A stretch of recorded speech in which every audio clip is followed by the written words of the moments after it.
নমস্কার সকলকে। আজ এনটিএর তরফ থেকে নিট ইউজি 2025 নিয়ে একটা অত্যন্ত গুরুত্বপূর্ণ নোটিশ যেটা পাবলিশ করা হয়েছে।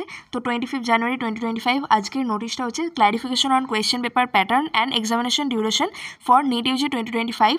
অর্থাৎ কোয়েশ্চেন পেপার নিয়ে একটা নোটিশ আছে এবং এক্সামিনেশন ডিউরেশন কী হবে সেই নিয়েই এই নোটিশটা।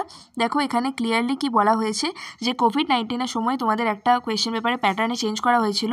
সেটা হচ্ছে 35টা কোয়েশ্চেন কম্পালসারি ছিল গ্রুপ এ, মানে ইচ সাবজেক্টের ক্ষেত্রে, এবং বাকি 15টা কোয়েশ্চেন থাকতো। তার মধ্যে যে কোনো 10টা কোয়েশ্চেন অ্যাটেম্প করতে হতো, যেটাকে বলা হতো সেকশন বি। তো এই কোভিডের ইয়ারগুলোতে এই কোয়েশ্চেন পেপার প্যাটার্ন অ্যাপ্লাই করা হয়েছিল এবং সেইভাবেই এই কয়েক বছর পরীক্ষা হচ্ছিল। তো এই বছর যেটা বলা হলো এনটিএর তরফ থেকে ক্লিয়ারলি এইখানে বলে দেওয়া আছে যে এই বছর আবার কোয়েশ্চেন পেপার প্যাটার্ন হবে totally consist of 180 compulsory questions. এবারে কোনো রকম এক্সট্রা কোয়েশ্চেন থাকবে না, অর্থাৎ সেকশন বি থাকবে না। এখানে 200টা করে কোয়েশ্চেন থাকছিল এই কয়েকটা বছরে, সেখানে এখানে 180টাই কোয়েশ্চেন থাকবে, ফুল স্কোর থাকবে 720 যেমন থাকে।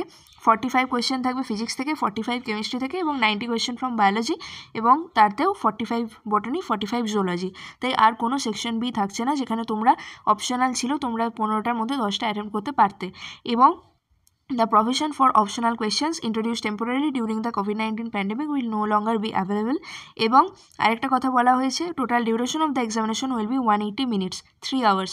অর্থাৎ ওই সেকশন বি অ্যাপ্লাই করার জন্য এবং সেখানে একটু বেশি টাইমটা দেওয়া হতো, অর্থাৎ 20 মিনিট এক্সট্রা টাইম দেওয়া হতো। এইবার থেকে সেটা আবার তুলে নেওয়া হচ্ছে, অর্থাৎ আগে যেমন 3 ঘন্টার এক্সাম হতো, এইবারেও সেই 3 ঘন্টারই এক্সাম হবে এবং সেই টাইমের মধ্যে 720 নম্বরের পরীক্ষা যেমন তোমাদের হতো, টোটাল 180টা কোয়েশ্চেন থাকবে, সেই অনুযায়ী এবারেও এক্সাম হবে। তো এই হচ্ছে টোটাল নোটিশ। এটা অত্যন্ত গুরুত্বপূর্ণ এইবারের একটা নিট ইউজি 2025-এর আপডেট। তোমরা সকলের মধ্যে এই মেসেজটা শেয়ার করে দিও এবং ভিডিওটা লাইক করে দিও আর চ্যানেলটা প্লিজ সাবস্ক্রাইব করে দিও। ধন্যবাদ।